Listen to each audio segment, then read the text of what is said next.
السلام عليكم، مرحبا بكم في قناه كوزين الهام. اليوم ان شاء الله غنديروا التشكيله من سميتو من العماره ديال البطبوط ان شاء الله.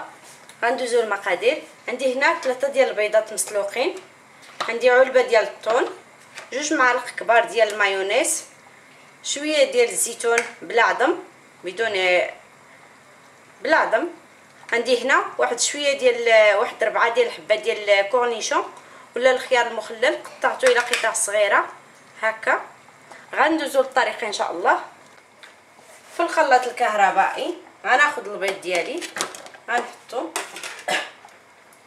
وغنجيب الثوم او التونه، نضيف عليهم 2 معالق ديال المايونيز،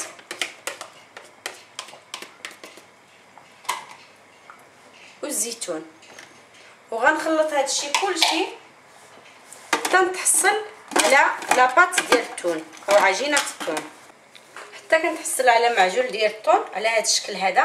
دابا نزيد ليه الخيار المخلل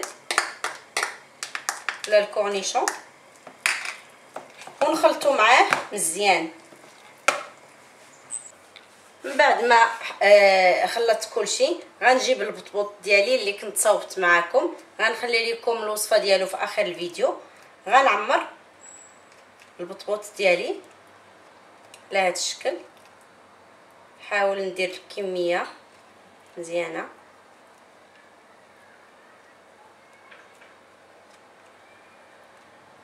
هكا.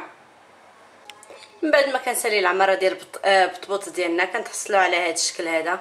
نتمنى ان الفيديو ديال اليوم يكون نال الاعجاب ديالكم. الى عجبكم الفيديو ما تنساوش ديروا لي لايك وتشتركوا في القناه الا مازال ما مشتركينش، وتضغطوا على الجرس باش يبقى يوصلكم كل جديد.